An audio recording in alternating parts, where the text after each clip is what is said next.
여러분, 편안한 노후를 꿈꾸고 계신가요? 하루하루 마음 편히 쉴 수 있는 집.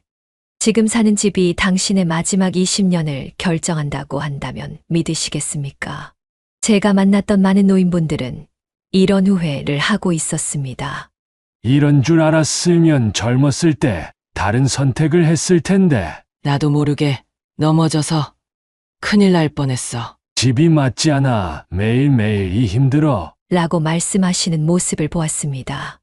노후에 잘못된 집을 선택하면 외로움, 우울, 건강 악화로 이어진다는 사실 알고 계셨나요? 특히 65세 이상 노인들 중 적절한 주거 환경에서 사는 이들은 그렇지 않은 이들보다 평균 8년 더 오래 살았다고 합니다. 지혜 담은 노후는 앞으로 여러분의 노후 생활의 든든한 동반자가 되어 도움이 되는 내용을 매주 월요일, 수요일, 금요일 오전 11시에 전해드릴 예정입니다. 오늘 이 영상은 노후에 살아야 할 집 5가지 조건과 잘못된 집 선택으로 겪게 되는 어려움에 대해 구체적인 사례를 전해드리기 때문에 영상이 조금 길 수 있지만 편안한 마음으로 끝까지 함께 해주세요. 구독과 좋아요는 무료이지만 저에게는 큰 힘이 됩니다. 그리고 노후 주택에 대한 생각을 댓글로 남겨주시면 더 좋은 콘텐츠로 보답하겠습니다. 안녕하세요. 30년간 노인 주거 환경을 연구해온 서울에 사는 진호연입니다. 이 영상은 이미 많은 어르신들이 흘린 눈물과 후회의 경험을 바탕으로 만들었습니다. 여러분만큼은 그 아픔을 겪지 않도록 노후에 진정으로 행복한 집을 선택하는 5가지 핵심 비결을 알려드립니다. 첫 번째는 바로 접근성과 편의성입니다. 여러분, 나이가 들수록 우리 몸의 활동 반경은 점점 좁아집니다. 젊었을 때는 10층까지 뛰어올라도 숨이 차지 않았지만 나이가 들면 계단 하나하나가 큰 장애물이 됩니다. 제가 만났던 한 70대 어르신은 2층 집에 살고 계셨는데 무릎 관절이 나빠지면서 집 안에서도 이동하기 힘들어 하셨습니다. 결국 그분은 집을 팔고 1층 집으로 이사하셨는데 그때 이런 말씀을 하셨습니다. 이런 줄 알았으면 10년 전에 이사할 걸. 그동안 얼마나 고생했는지 몰라요. 노후의 집은 평평한 바닥, 넓은 복도, 미끄럼 방지 시설이 있는 욕실 등 안전하게 이동할 수 있도록 설계되어 있어야 합니다. 특히 욕실은 노인들에게 가장 위험한 공간입니다. 통계에 따르면 노인들의 가정 내 사고 중 70% 이상이 욕실에서 발생한다고 합니다. 또한 노후의 집은 일상생활에 필요한 시설들이 가까이 있어야 합니다. 병원, 약국, 슈퍼마켓, 대중교통 정류장 등이 도보로 10분 이내에 있다면 이상적입니다. 운전을 할 수 없게 되었을 때도 독립적인 생활이 가능해야 하기 때문입니다. 두 번째 기준은 공동체와의 연결성입니다. 노년기에 가장 무서운 것이 무엇인지 아십니까? 바로 외로움입니다. 외로움은 단순한 감정 문제가 아니라 실제로 건강에 영향을 미치는 심각한 문제입니다. 연구에 따르면 심각한 외로움을 느끼는 노인은 그렇지 않은 노인보다 사망률이 45%나 높다고 합니다. 제가 기억나는 한 어르신은 풍경이 아름다운 시골 마을에 집을 마련하셨습니다. 처음에는 자연 속에서 여유롭게 지내는 것이 좋았지만 시간이 지날수록 대화할 사람이 없어 우울증에 시달리셨습니다. 반면 비슷한 또래의 이웃들이 많은 타운하우스 단지로 이사한 어르신은 매일 아침 함께 걷기 모임에 참여하며 활기찬 노후를 보내고 계십니다. 노후의 집은 이웃들과 자연스럽게 교류할 수 있는 환경이어야 합니다. 커뮤니티 센터가 있거나 공용 정원이나 모임 공간이 있다면 더욱 좋습니다. 또한 같은 연령대의 이웃들이 있는 곳이라면 서로 의지하며 살아갈 수 있습니다. 세 번째 기준은 관리의 용이성입니다. 넓은 마당과 큰 집이 젊었을 때는 꿈의 조건이었을지 모르지만 노후에는 오히려 부담이 될 수 있습니다. 넓은 정원을 가꾸고 2층 집의 청소와 관리를 하는 것은 체력적으로 큰 도전이 됩니다. 80대의 한 부부는 30년 넘게 살았던 큰 집을 떠나 작지만 관리가 쉬운 아파트로 이사했습니다. 처음에는 익숙한 집을 떠나는 것이 아쉬웠지만 이사 후 그들은 집 관리에서 해방되어 여행과 취미 활동에 더 많은 시간을 쓸 수 있게 되었다고 합니다. 이제야 진짜 은퇴의 자유를 느낀다고 말씀하셨습니다. 노후의 집은 청소와 유지 보수가 쉬워야 합니다. 작은 정원이나 베란다 정도의 외부 공간이 있되 관리가 쉬운 것이 좋습니다. 또한 난방, 환기, 보안 시스템이 잘 갖추어진 집이라면 더욱 편안한 노후를 보낼 수 있습니다. 네 번째 기준은 경제적 지속 가능성입니다. 노후에는 고정 수입이 줄어드는 반면 의료비 등 지출은 증가할 수 있습니다. 그러므로 집의 유지 비용이 너무 부담되지 않아야 합니다. 한 은퇴한 교사는 시내 중심가의 럭셔리 아파트를 구입했지만 높은 관리비와 세금 때문에 금방 경제적 어려움을 겪게 되었습니다. 결국 그는 더 저렴한 지역으로 이사해야 했고 그 과정에서 많은 돈을 손해보았습니다. 노후의 집은 관리비, 난방비, 재산세 등을 고려했을 때 오랫동안 부담 없이 살 수 있어야 합니다. 특히 에너지 효율이 좋은 집이라면 난방비와 전기료를 크게 절약할 수 있습니다. 또한 필요하다면 집의 일부를 임대하여 추가 수입을 올릴 수 있는 구조라면 더욱 좋습니다. 다섯 번째이자 마지막 기준은 자연과의 조화입니다. 여러분, 창문을 열었을 때 맑은 공기와 자연의 풍경이 들어온다면 얼마나 좋을까요? 연구에 따르면 자연을 접하는 시간이 많을수록 스트레스 호르몬이 감소하고 면역력이 높아진다고 합니다. 특히 노년기에는 이러한 자연의 치유력이 더욱 중요해집니다. 제가 알고 있는 한 어르신은 도심 아파트에서 살다가 작은 정원이 있는 전원주택으로 이사하셨습니다. 그분은 매일 아침 정원에서 새소리를 들으며 차를 마시는 시간이 하루 중 가장 행복한 순간이라고 말씀하셨습니다. 물론 모든 분들이 전원주택에 살 수는 없지만 공원이 가깝거나 작은 베란다에서라도 화분을 가꿀 수 있는 환경이라면 심리적 건강에 큰 도움이 됩니다. 여러분, 때로는 오랫동안 살아온 집을 떠나는 것이 힘들 수 있습니다. 그곳에는 수많은 추억과 정이 서려 있기 때문이죠. 하지만 더 행복한 노후를 위해서는 감정적인 결정보다 실용적인 선택이 필요할 때가 있습니다. 제가 상담해 드린 한 어르신은 40년 넘게 살았던 집을 떠나기가 너무 힘들다고 하셨습니다. 하지만 그 집은 2층 구조의 관리도 힘들었고 교통도 불편했습니다. 결국 그분은 용기를 내어 새로운 환경으로 이사하셨고 1년 후 이런 말씀을 하셨습니다. 처음에는 너무 아쉬웠는데 지금은 왜 진작 이사하지 않았나 후회돼요. 몸도 마음도 훨씬 편해졌거든요. 노후의 집은 단순한 주거 공간이 아니라 여러분의 건강, 행복, 사회적 관계에 직접적인 영향을 미치는 중요한 요소입니다. 그래서 미리 계획하고 준비하는 것이 중요합니다. 은퇴 전 적어도 50대부터는 노후의 주거 환경에 대해 진지하게 생각해 보시길 권합니다. 이제 잘못된 집 선택으로 겪게 되는 어려움에 대해 구체적인 사례를 통해 말씀드리겠습니다. 여러분의 선택에 도움이 되길 바랍니다. 첫 번째 사례는 서울에 살던 김영호 씨의 이야기입니다. 김 씨는 은퇴 후 평생 꿈꿔왔던 전원 생활을 위해 경기도 외곽의 한적한 마을로 이사했습니다. 처음에는 맑은 공기와 여유로운 생활이 좋았지만 3년이 지나자 문제가 생기기 시작했습니다. 가장 가까운 대형마트와 병원이 차로 30분 거리였고 버스는 하루에 5번밖에 다니지 않았습니다. 김 씨는 무릎 관절에 문제가 생겨 운전이 힘들어지자 일상생활에 큰 불편을 겪었습니다. 결국 그는 다시 도시로 돌아와야 했고 이 과정에서 경제적으로도 큰 손실을 보았습니다. 두 번째 사례는 대구에 사시던 박명자 씨입니다. 박 씨는 자녀들이 모두 서울에 살고 있어 가까이 지내고 싶다는 마음에 서울의 고급 아파트로 이사했습니다. 하지만 생각과 달리 바쁜 자녀들은 한 달에 한 번 정도밖에 찾아오지 못했고 이웃들과도 교류가 거의 없었습니다. 낯선 환경에서 박 씨는 점점 고립감을 느꼈고 우울증까지 겪게 되었습니다. 비싼 집값 때문에 다시 돌아가기도 쉽지 않은 상황이었습니다. 세 번째 사례는 부산의 이정수 씨입니다.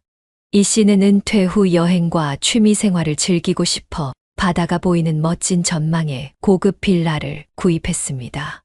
하지만 그는 관리비와 재산세 부담을 제대로 계산하지 못했습니다. 고정 수입이 줄어든 상황에서 매달 나가는 높은 관리비는 큰 부담이 되었고 여행이나 취미 활동에 쓸 여유 자금이 거의 없었습니다.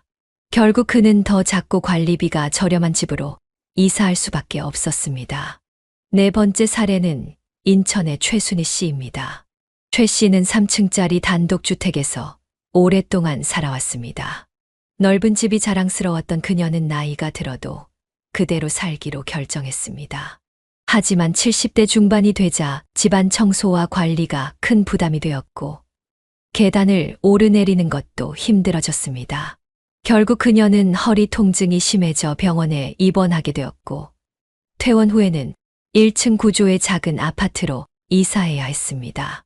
이러한 사례들에서 우리는 중요한 교훈을 얻을 수 있습니다. 노후의 집은 당장의 환상이나 로망이 아니라 10년, 20년 후의 실제 생활을 고려하여 선택해야 한다는 것입니다. 그렇다면 성공적인 노후 주택 선택의 사례는 어떤 것이 있을까요? 광주에 사시는 김예수 씨는 60세가 되던 해 미리 노후를 준비하기 시작했습니다.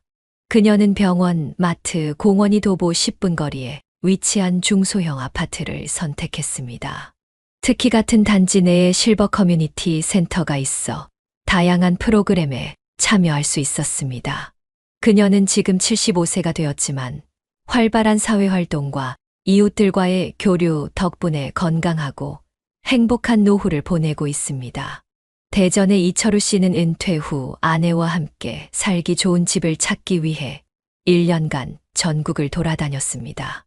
그는 결국 작은 정원이 있으면서도 관리가 쉬운 타운하우스를 선택했습니다. 1층에는 주방과 거실, 침실이 있어 노후에도 불편함 없이 생활할 수 있고 2층은 취미 공간과 손주들이 놀러 왔을 때 사용할 수 있는 방으로 꾸몄습니다. 그는 집을 찾는데 시간이 오래 걸렸지만 그만큼 후회 없는 선택을 했다고 말합니다. 다섯 번째 기준은 자연과의 조화입니다. 나이가 들수록 자연의 중요성이 더욱 커집니다. 매일 아침 창문을 열어 새소리를 듣고 푸른 나무와 꽃을 볼 수 있다면 그것만으로도 마음의 평화를 얻을 수 있습니다. 실제로 한 연구에 따르면 자연을 바라보는 시간이 하루 20분만 늘어도 스트레스 호르몬이 18% 감소한다고 합니다. 제 지인 중 한 분은 평생 도심 아파트에 살다가 70대의 작은 정원이 있는 집으로 이사하셨습니다. 처음에는 걱정이 많았지만 이사 후 그분은 이제야 진짜 사는 것 같다라고 말씀하셨습니다. 작은 정원에 꽃을 심고 가꾸는 일이 새로운 삶의 낙이 되었고 몸과 마음이 모두 건강해졌다고 합니다. 물론 모든 분들이 전원주택에 살 수는 없습니다. 하지만 공원이 가까운 곳이나 작은 베란다에서라도 화분을 가꿀 수 있는 공간이 있다면 큰 위안이 됩니다. 자연은 우리의 정서 안정과 건강에 놀라운 영향을 미치기 때문입니다. 이제 지금까지 말씀드린 5가지 기준을 바탕으로 여러분이 노후에 실제로 집을 선택할 때 어떤 점들을 구체적으로 확인해야 하는지 알려드리겠습니다. 먼저 집의 구조를 꼼꼼히 살펴보세요. 계단이 가파르지 않은지, 문턱이 높지 않은지, 복도와 문은 충분히 넓은지 확인하세요. 특히 욕실은 미끄럼 방지 타일이 깔려 있고 안전 손잡이를 설치할 수 있는 구조인지 살펴보는 것이 중요합니다. 이런 작은 차이가 나중에 큰 안전의 차이를 만듭니다. 다음으로 집 주변의 생활 인프라를 확인하세요. 병원, 약국, 슈퍼마켓이 도보로 10분 이내에 있는지, 대중교통 이용이 편리한지 살펴보세요. 지금은 운전을 하고 계시더라도 언젠가는 대중교통에 의존할 수도 있다는 점을 기억하세요. 또한 문화센터나 공원, 산책로 등 여가 시설이 근처에 있는지도 중요한 체크 포인트입니다. 셋째, 이웃과 커뮤니티 환경을 살펴보세요. 가능하다면 실제로 그 지역에 살고 계신 노인분들과 대화를 나눠보는 것이 좋습니다. 이웃들이 친절한지, 서로 돕는 문화가 있는지, 노인들을 위한 모임이나 프로그램이 있는지 물어보세요. 좋은 이웃은 노후의 삶의 질을 크게 높여줍니다. 넷째, 집의 유지 관리 비용을 정확히 계산해 보세요. 관리비, 난방비, 재산세 등 모든 고정 지출을 꼼꼼히 따져봐야 합니다. 특히 난방비는 지역과 주택 구조에 따라 큰 차이가 날 수 있으니 미리 확인하는 것이 좋습니다. 노후에는 고정 수입이 제한되기 때문에 이러한 비용이 예산 범위 내에 있는지 확인하는 것이 중요합니다. 다섯째, 집의 개조 가능성을 확인하세요. 지금은 필요 없더라도 미래의 안전 시설을 추가하거나 구조를 변경해야 할 수 있습니다. 예를 들어 욕실에 안전바를 설치하거나 필요하다면 문을 넓히는 등의 개조가 가능한 구조인지 확인해 보세요. 제가 만났던 한 부부는 은퇴 후 집을 선택할 때 이런 기준으로 6개월간 꼼꼼히 알아보셨습니다. 그 결과 1층에 모든 생활 공간이 있고 작은 정원이 딸린 집을 찾을 수 있었습니다. 게다가 도보거리에 병원과 마트, 공원이 있어 편리했고 비슷한 연령대의 이웃들이 많아 금방 친해질 수 있었다고 합니다. 그들은 처음에는 시간이 많이 걸리고 번거롭다고 생각했지만 지금 생각해보면 그 시간이 가장 가치 있는 투자였다고 말합니다. 여러분도 미리 준비하세요. 55세 이후라면 지금부터라도 60대, 70대의 집에 대해 진지하게 생각해보는 것이 좋습니다. 갑자기 결정해야 하는 상황이 오면 선택의 폭이 좁아지고 후회할 가능성이 커집니다.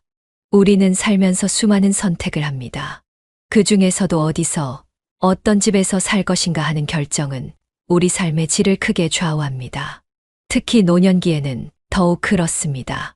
집은 단순한 건물이 아니라 우리의 건강과 행복, 사회적 관계에 직접적인 영향을 미치는 생활의 중심이니까요. 이러한 사례들은 노후의 집 선택이 얼마나 중요한지 보여줍니다. 그렇다면 성공적인 사례는 어떤 것이 있을까요? 인천의 정수영 씨는 60세에 은퇴하면서 노후를 위한 집을 신중하게 선택했습니다. 그는 대중교통과 편의시설이 가까운 중소형 아파트를 선택했고, 특히 1층의 커뮤니티 센터가 있는 단지를 우선시했습니다. 10년이 지난 지금 그는 매일 아침 단지 내 산책 모임에 참여하고 주 3회 커뮤니티 센터에서 진행하는 프로그램에 참여하며 활기찬 노후를 보내고 있습니다. 최근 허리 수술을 받았을 때도 이웃들의 도움으로 큰 어려움 없이 회복할 수 있었다고 합니다. 전주의 한미영 씨는 65세의 남편과 함께 작은 타운하우스로 이사했습니다. 1층에 모든 생활 공간이 있고 작은 정원이 있어 취미로 꽃을 가꿀 수 있었습니다. 무엇보다 같은 단지에 비슷한 연령대 부부들이 많아 금방 새로운 친구들을 사귈 수 있었습니다. 덕분에 그들은 나이가 들어도 활발한 사회생활을 유지하며 행복한 노후를 보내고 있습니다. 한 씨는 우리가 사는 이 집과 커뮤니티가 우리 노후의 삶을 완전히 바꿔놓았다고 말합니다. 이러한 사례들을 통해 우리는 노후의 집 선택에서 무엇이 정말 중요한지 알 수 있습니다. 화려한 전망이나 넓은 공간보다 실질적인 생활 편의성과 커뮤니티가 더 중요하다는 것입니다. 그리고 많은 전문가들은 60대 중반, 즉 건강이 아직 양호할 때 이사를 결정하는 것이 좋다고 조언합니다. 70대 이후에는 새로운 환경에 적응하는 것이 더 어려워질 수 있고 체력적으로도 이사 과정이 큰 부담이 될 수 있기 때문입니다. 이사는 한 번에 해결하기보다 단계적으로 접근하는 것이 좋습니다. 먼저 짐을 정리하고 필요한 것만 남기는 과정부터 시작하세요. 오랜 시간 모아온 물건들을 정리하는 것은 쉽지 않지만 이 과정은 새로운 시작을 위한 중요한 단계입니다. 자녀들과 함께 중요한 가족 유품을 나누고 더 이상 필요 없는 물건은 기부하거나 판매하세요. 그리고 이사 후에는 새로운 환경에 적응하는데 시간을 투자하세요. 지역 커뮤니티 센터나 종교 시설, 취미 모임 등에 참여하여 새로운 관계를 형성하는 것이 중요합니다. 처음에는 어색하고 외로울 수 있지만 조금씩 노력하면 새로운 곳에서도 충분히 행복한 공동체를 만들 수 있습니다. 여러분, 지금까지 노후에 반드시 살아야 할 집에 대해 함께 이야기했습니다. 노후의 집은 단순한 거주, 공간이 아니라 우리의 삶의 질을 결정하는 중요한 요소입니다. 때로는 익숙함을 떠나 새로운 선택을 하는 것이 필요합니다. 지금 준비하고 계획한다면 여러분은 행복하고 건강한 노후를 맞이할 수 있을 것입니다. 지혜 담은 노후는 앞으로도 여러분의 행복한 노후를 위한 이야기를 계속 전해드리겠습니다.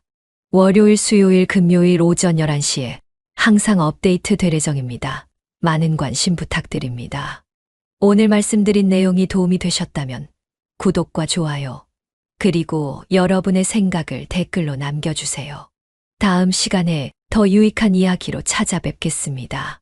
감사합니다.